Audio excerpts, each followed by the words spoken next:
So I am now going to move to introduce the next speaker today, who is Peter Paul Parker, and who is an amazing man, who is a Dhan master in the mind, body, spirit arena, and a musician and sound healer. He works with energy and the physical body. He is a Ki Gong, or you say Ki Gong. Is there a difference between Ki Gong and Ki Gong? You'll have to tell me in a minute.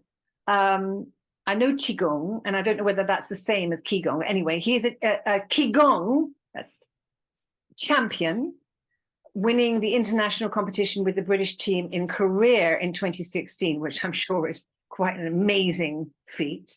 And I know a little bit about martial arts, and I know how much they are to do with energy. He runs a successful coaching business where he works with highly sensitive people and empaths. And he uses a method called the Dream Method, which I'm sure he's going to tell you about. He's also set up a charity called Brighter Living, which helps the elderly. And he uses Qigong and meditation. He also works with schools, and he's got an academy that he's created, Bright Beings Academy, which is an online academy which incorporates everything that he does to empower people to reach their full potential as human beings. And his motto is journey inwards, succeed outwards. Hello. Yay! Yes, welcome. Thank you very much. Thank you very much. Well, a beautiful introduction. Thank you very much for that.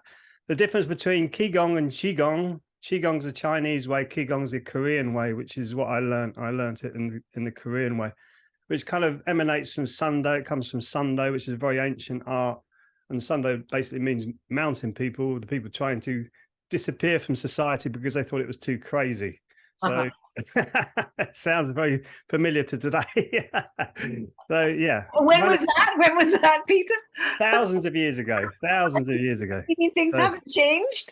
Nothing has changed. No, we're all going through the same cycles. I'll get into that a little bit. Yeah. Okay. Yeah. Over to you. Okay. All right. Well, my name's Peter. I'm doing a little discussion, a talk on being honest with yourself at a deeper level. So who am I? As Lorraine quite nicely pointed out about me, I am a Dhan master. I started off with a very traumatic childhood. My mother died when I was 11 years old of cancer. I was sent off to a boarding school, very male-orientated environment. We were actually taught to look at women actually as second-class citizens in that public school that I went to. And it was conditioning into like a Catholicism, which I'm not knocking Catholicism, but it was like an indoctrination into something that I actually resonated with the teachings of Jesus, but I didn't resonate with the way that the priests were actually running the school. So that was a big challenge for me all the way through my teens, basically. And then when I was 19, because of my education, I went into sales, and I found that really stressful. So I opted out. That became a professional musician for about 10 years. I just walked away from sales. And my family all thought I was crazy, which I didn't really worry about, actually, because I really enjoyed the rock field. And then when that dried up, the rock music sort of genre dried up as a profession, I had to find something else. And my wife and I went to a mind, body, spirit show, and we had some of those photographs taken of our auras. And mine was these purples and blues, really esoteric and everything like that.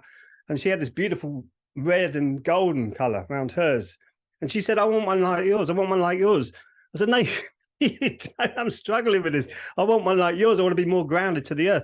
Anyway, we walked around the corner, and we found this Korean store which is doing much the same thing. So she had a photograph taken again, and I started speaking to one of the masters there, and I said I'd trained with martial arts as a young boy, but never really done Qigong. So, and she said, well, come and try one of the classes. And I realized very quickly, getting into Qigong, that my stress and anxiety was really dissipating very quickly, because I was needing to find another career. So I was really uptight and really angry about what had happened in the music business, with all the deceptive record labels messing us about with our careers. And my trauma started to dissipate after about 4 or 5 years. So that was really my story. And I did many, many workshops and many trainings, and I've got many certificates on mind, body, spirit to show what I've actually done. But the big takeaway from that, which is what I want you to all think about today, really think about this, because when I first heard it, it went straight over my head. Where your mind goes, your energy follows.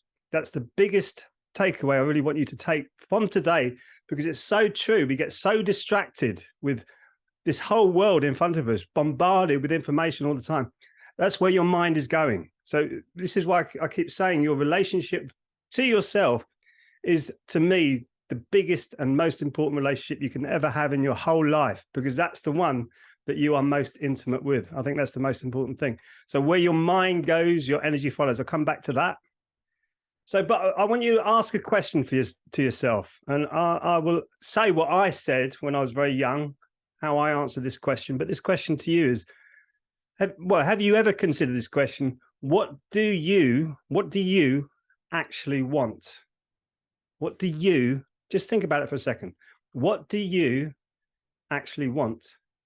When someone asked me that when I was becoming a rock star, as it were, yeah, I want the Aston Martin DB7. I want to live in the mansion. I want to have the lifestyle and all this kind of stuff.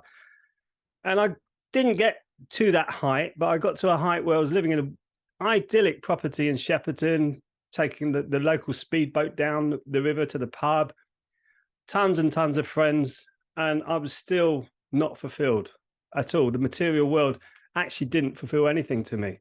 So now what I actually want is to be more connected with myself, and actually more connected with other human beings, and actually start to collaborate with human beings, because we've been conditioned in such a way and so polarized in such a way that we don't trust each other anymore, which comes from your intuition. Your intuari is your pineal gland, what we call the sixth chakra, or the upper danjon, where you can actually start to learn to trust other people, which is why I thought it was a wonderful thing what Lorraine's doing here, to actually share this environment for all of us to come and speak at. I think that's a brilliant, and I think this is where humanity is going, to start to share with each other what we're going through, which is a beautiful thing. So big thank you, Lorraine. Wonderful. So what do you actually want? That's a big question. And always remember, when you're looking for what you want, you have a choice. You can change your mind at any point. I remember when, right back in early 12, 13 years of age, I came home and my father absolutely drove me mad one day. He was disabled, drove me mad one day. And I walked out into the back garden. There's a lean-to there. I smashed that to pieces. I was quite a strong boy. And then I smashed the car next to it. And I'm not proud of that behavior, obviously, but that's what I did.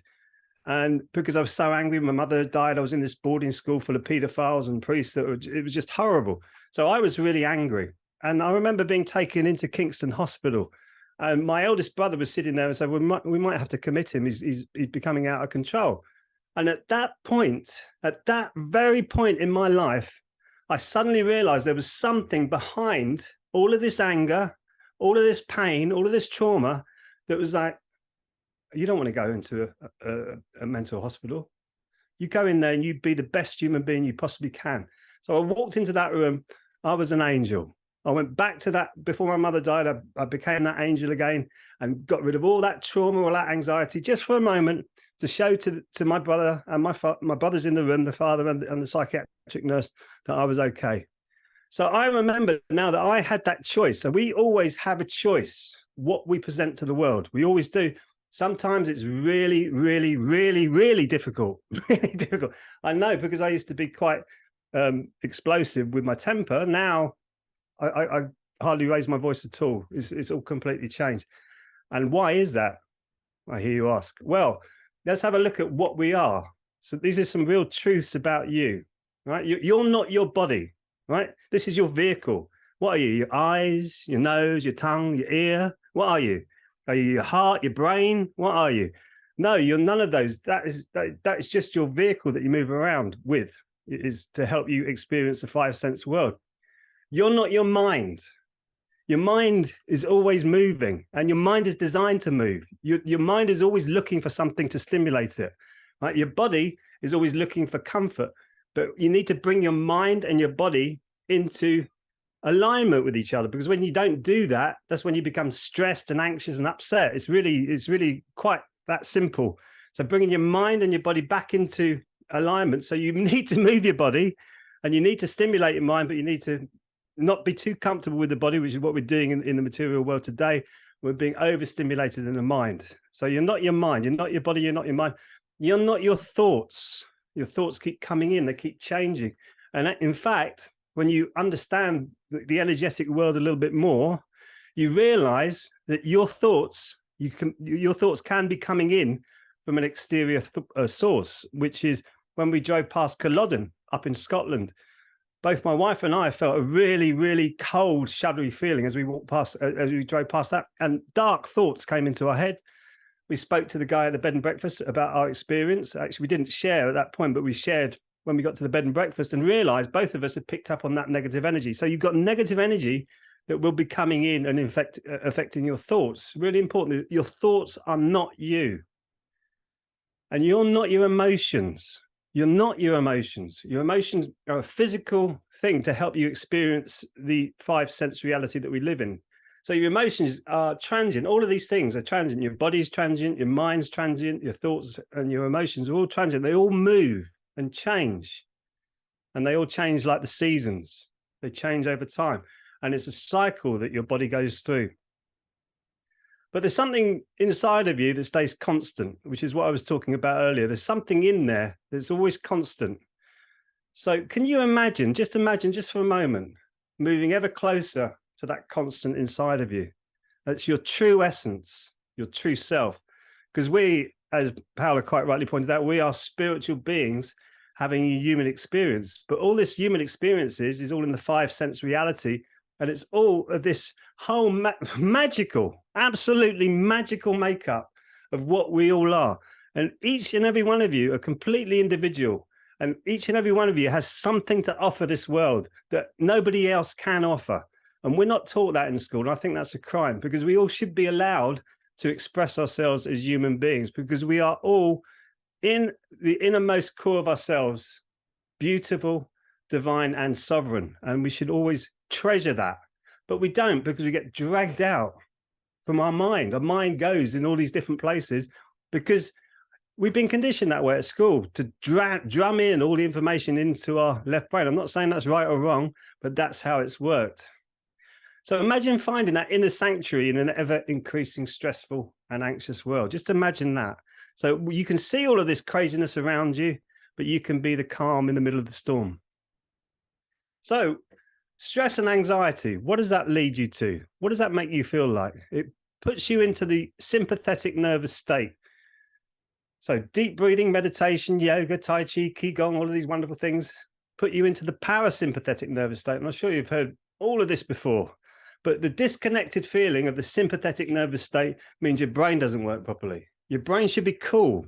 Your brain should be cool to make it work properly. Your belly, your gut should be warm.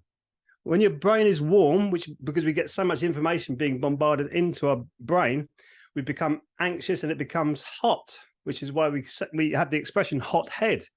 Your abdomen should be warm. When your abdomen's warm, your immune system kicks in. And how important is that today? Geez, how sick are human beings becoming? We've got now the British Heart Foundation have just said 50% more people are suffering from heart conditions. 1 in 2 people are going to have cancer in their lives. Cancer actually comes into the body every day, but we deal with it. But our immune system is so important to keep that warm, because 85% of our immune system comes from the gut. So you need to be relaxed and have a warm gut and a cool head. That's why in our Ki Gong practice, we say water up, fire down. Fire should be in the belly. That's the expression. You should have a cool head, which is the other expression. So that's why we really need to know ourselves really clearly, what kind of state we're in. So where your mind goes, your energy follows. So what do you want? That's, again, you really start to define that question. What I want is to live in a connected world where you meet people and you can trust them and you can love them and you can just enjoy them for what they are. It's not like that at the moment, but that actually is growing. And that's where my mind goes. This is why I get up in the morning every day.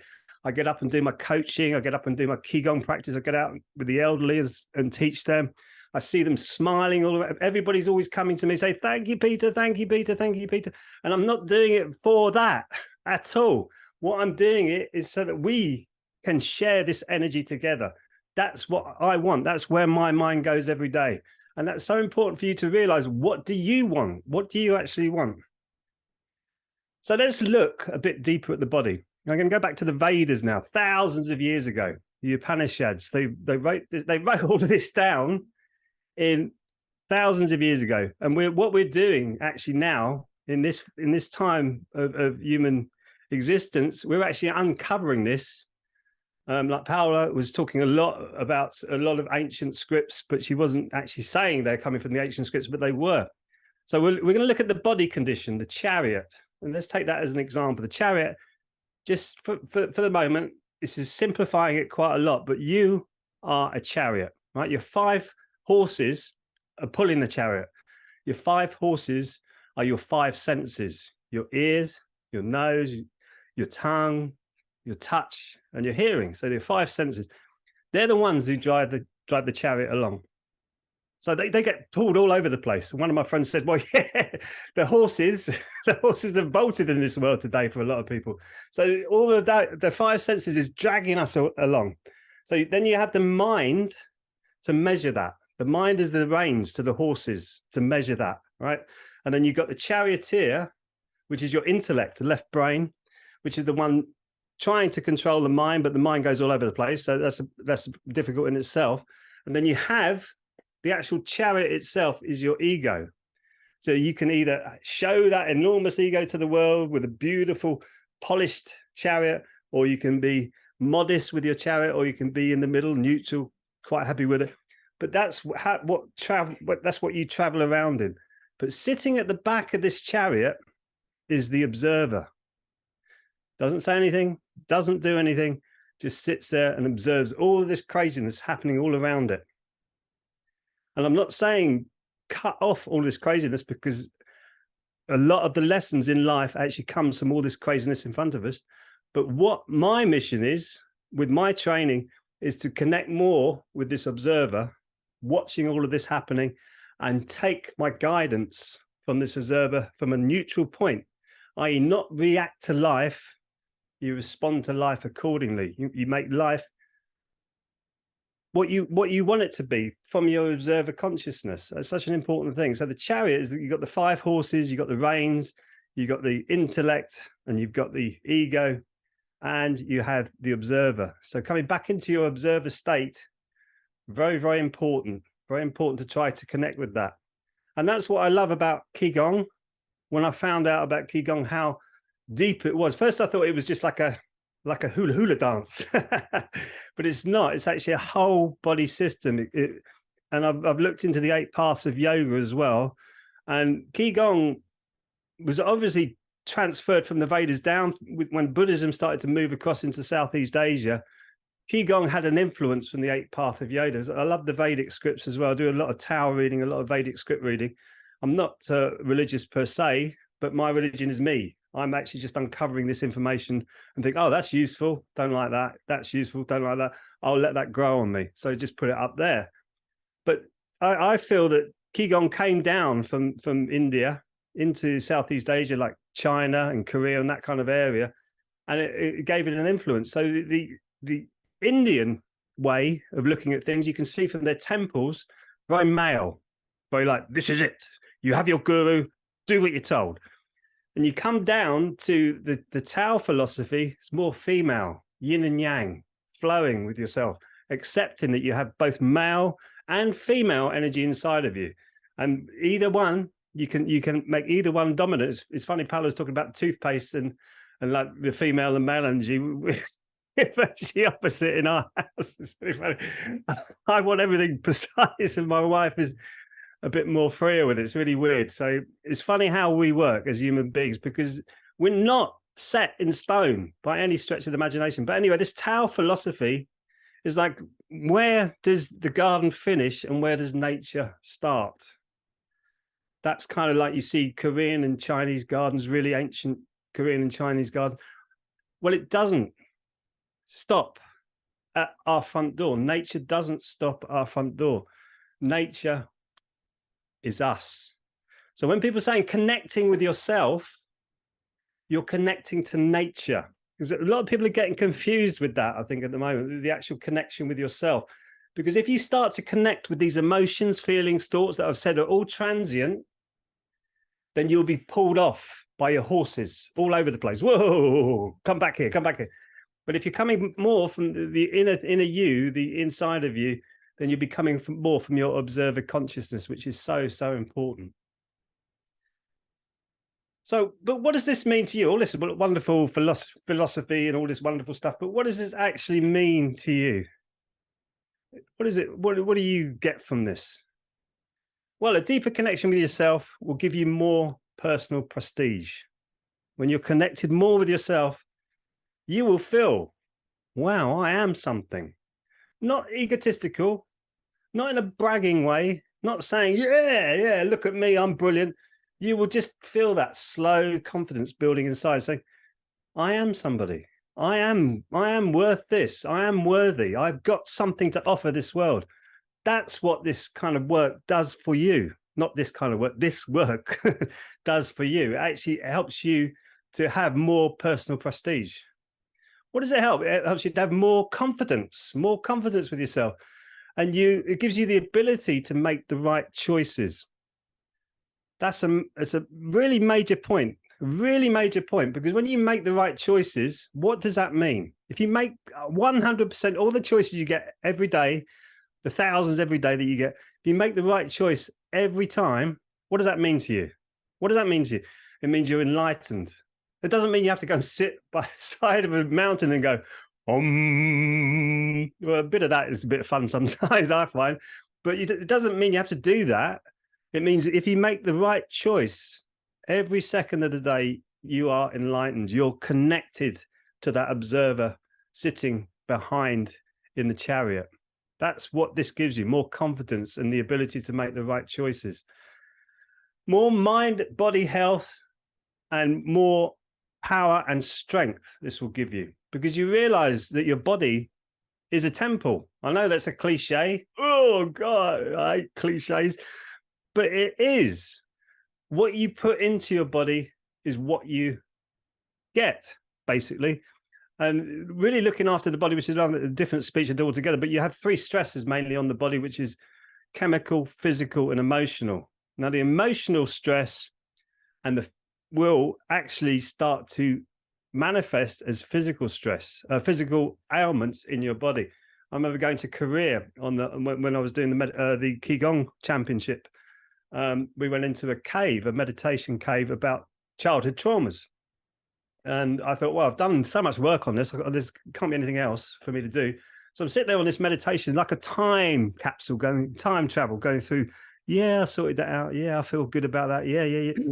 Oh, what is that? What is that? And I realized when I was 19 years of age, when my father died, that my two eldest brothers had set up themselves with a career. One of them a chiropractor, one of them an airline pilot, and they both sorted themselves out houses from my father's estate, and the younger four boys got nothing. I was now in my late 30s, so that was really water under the bridge.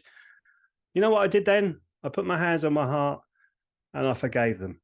I thought they must have been in such a terrible state to actually do that to four of their siblings.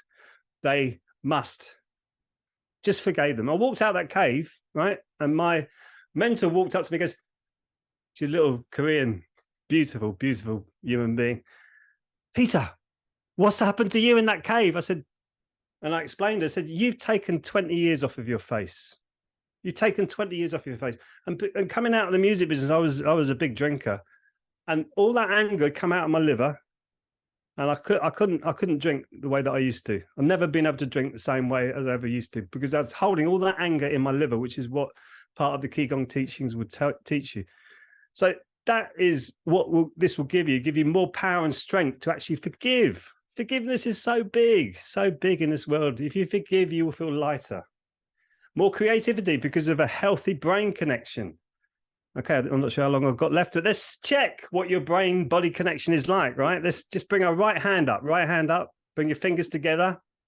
Just open the middle fingers. Keep that little finger in. Keep the little finger in. Little finger wants to wind out. And now outside fingers with the other hand. Outside fingers with the other hand. Keep the middle fingers together. Oh my goodness me. And then just do it like scissors. Bring your fingers in and then you switch. Oh my goodness. Shake your hands out, shake your hands out. So it's a better mind-body connection with your brain. Your brain is such an important part of you. So how do you achieve this? So this is what Lorraine was saying. I run actually a thing called the Dream Method. I'll just do a quick overview of what the Dream Method does. D starts for discovering those negative cycles, realizing there's techniques to do that. And it's in my webinar. It's a free webinar that you can watch after this. Discovering the negative cycles that keep coming around. And it could be different players, different people in that cycle, but it's still the cycle that you need to heal and fix. So that's what we do. The first step of the Dream Method is discovering, realizing that you can heal these negative cycles. No matter how deeply entrenched they are in you, you can actually heal these. Embracing, starting to embrace your life, embrace the people around you, start to make you feel like you want to get up in the morning and live. Yeah. Actualizing, you start to actualize the life that you want, i.e. you've decided what you want, where your mind wants to go. And that's where you start to take your life. And then you make everything that I teach you in the Dream Method your own. So you have all these little techniques, these tricks, these little hacks, amygdala hack, and all these other things I put in the Dream Method that will help you move yourself into the position that you want to be in. So most human beings, right? Most human beings are like this, upside down triangle. So what does that mean? Energy in the head, all in the head, right? And then coming down to the lower abdomen, which is we call the lower danjon, which is where your power, your passion, and your creativity actually stem from. A lot of that is sexual energy, which you can use either for sex if you want to, or to create other things that you want, i.e. that's a very potent energy. But with the triangle upside down, that is diminished almost to nothing with a lot of people. So they're scared, they're fearful, they can't actually do what they want to do in the world. So what you need to do is you flip the triangle. So you've got a strong base. Your lower danjon, the red color, it's a red orange color, which in the frequency spectrum is a long, slow waveform. And then coming up to the head, actually the upper danjon, which is like a purpley blue, which is a very quick waveform. It's the energy, the frequencies of the body. This is what I've learned through sound healing. So once you flip that, your body feels like you are powerful. You have intuition because your intuition is working properly. This should be light. This should be heavy in the waveform spectrum. So these are slow waveforms. These are very quick waveforms. And that's how you want your body. You want to flip that triangle so you're actually working yourself better. That's what the Dream Method will do for you with Ki Gong on the side. So you can reach me at peterpaulparker.co.uk. And I'm sure this is all going to go around. And what I want to say to you today, and I want you to keep doing this, keep saying this yourself, be well and keep shining. Oh, bless you. Bless you. Oh, excellento. Love that. Just great. What I love about the Ki Gong and the practices that you were describing is how you are explaining the actually how it works.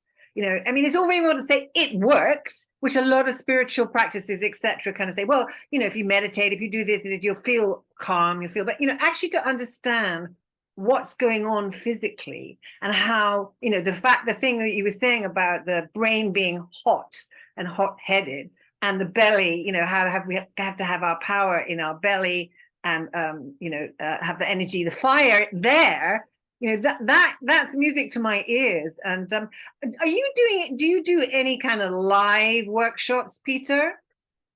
I will be doing in the future. Yeah, I'm actually collaborating with people with live workshops as well. I've got one coming up, I think on the 27th of June, but 28th of June, this is Saturday, I think.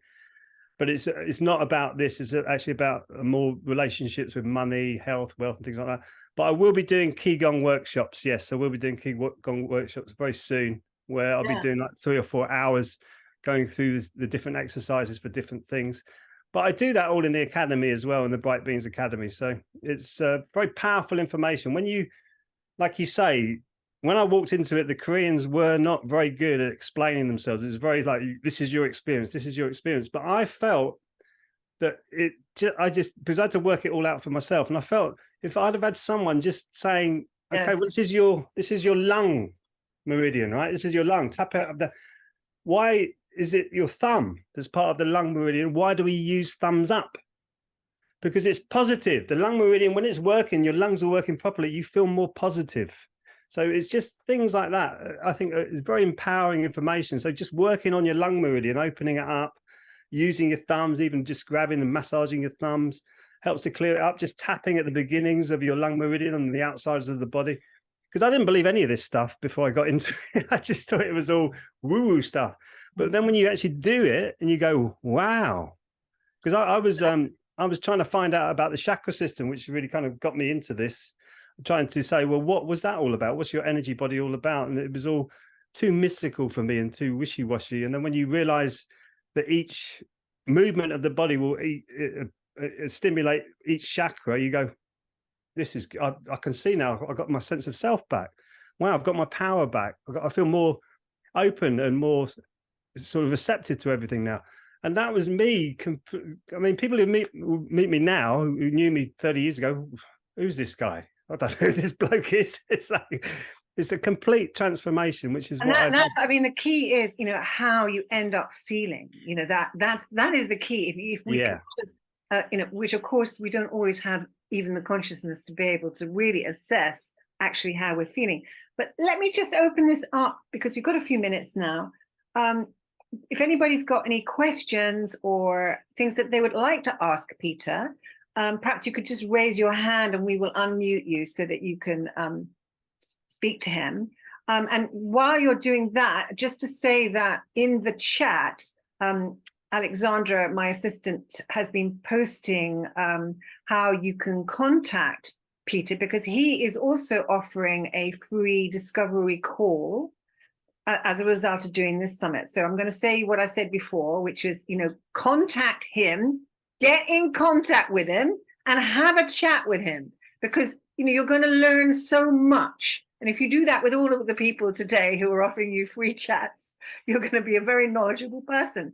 And he's got various, if you talk to him, he's going to direct you, I would think, towards the various things that he has on offer, which are going to be able to help you. So if anybody's got any questions or anything they would like to ask Peter, just go ahead.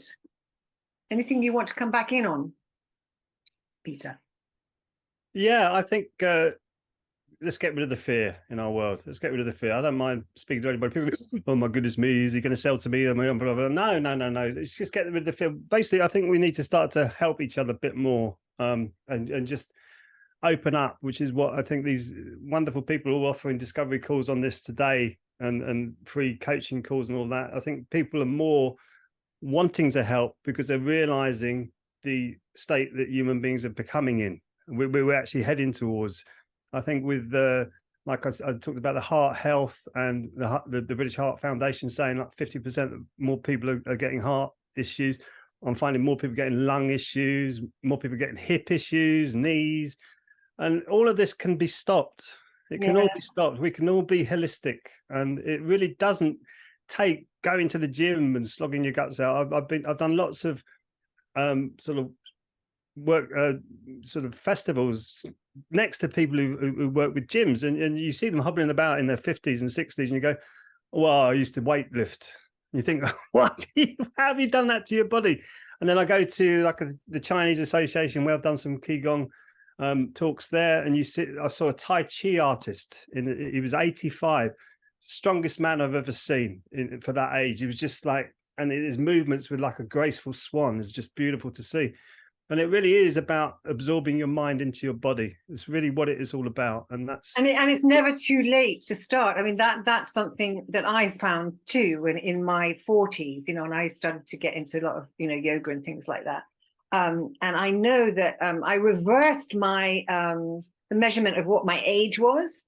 You can actually you have your biological age, the number of years that you've been alive, but then you have all of the other measurements for actually how you are physically. So you can have two people who, obviously the same age, but one person is going to be like, 10 years, 15, 20 years physically younger than the other or more, because they do the kinds of things that Peter is talking about.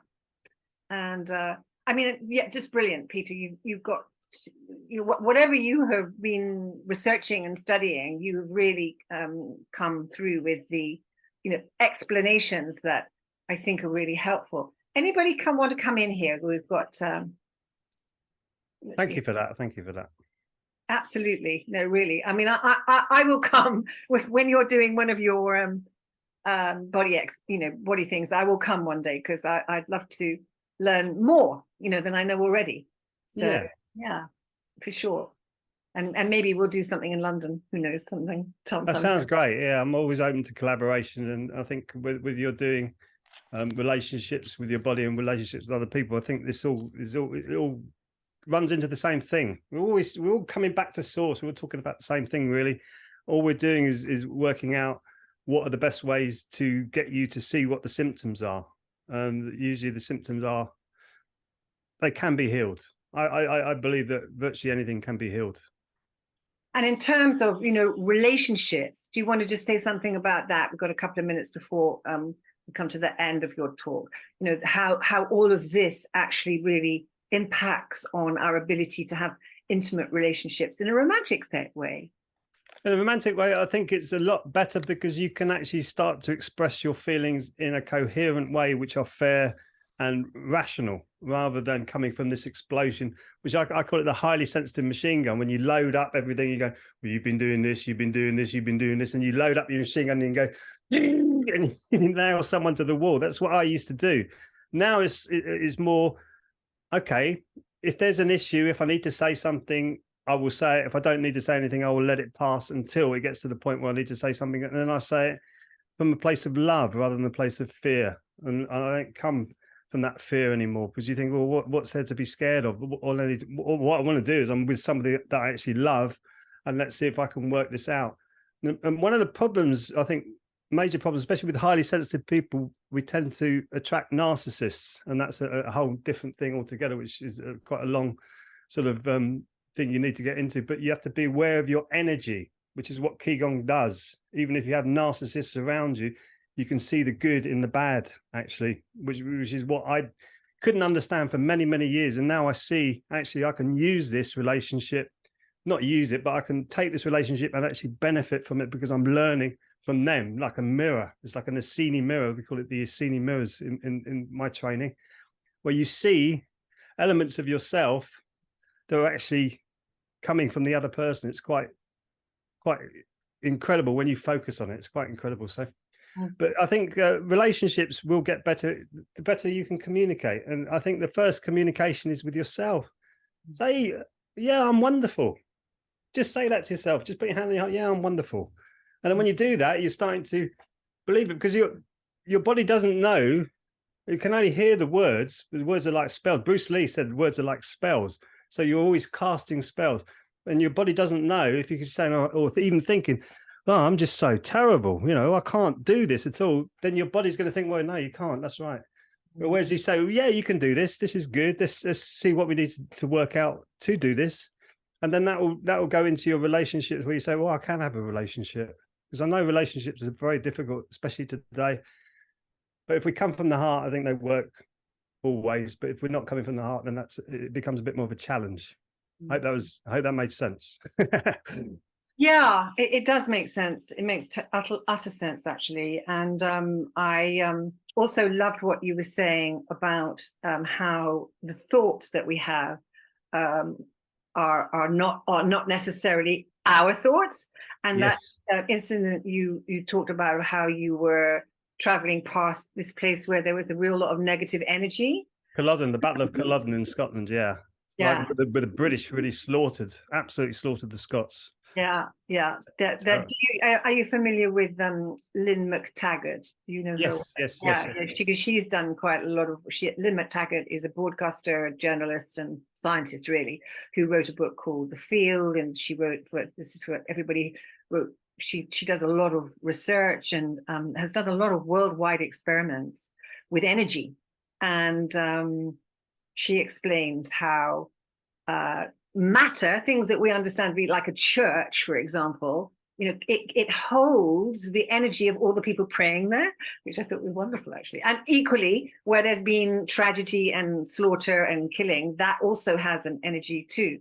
And so becoming conscious of these things and aware of them and getting into that observer that you were talking about then gives us the power to be able to shift, choose, move through, create the kind of energy that we want to have.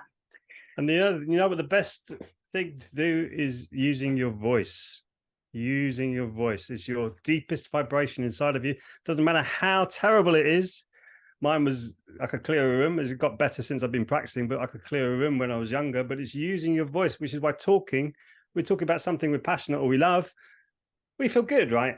But if we, just humming, why people hum when they're happy? Because it's a good vibration in the body. And everything is vibration, everything is vibrating. And like I was talking about the lower danjon, middle danjon, upper danjon, the waveforms get higher. So in my elderly Ki Gong classes, what I do is get them to do the lowest noise possible, and then come up. Let's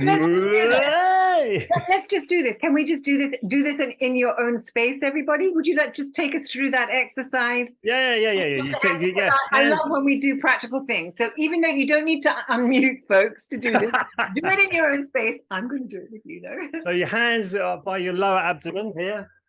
Can you see that? Yeah. And make the lowest noise you can possibly make.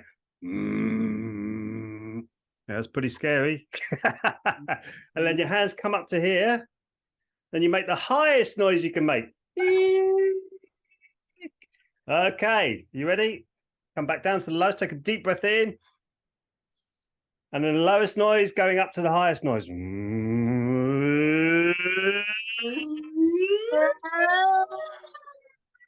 Hey. Oh my goodness me, that feels good. You ready? Yeah.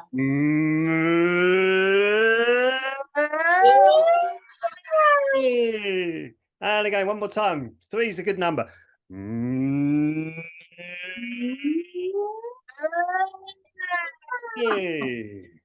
How rating is that?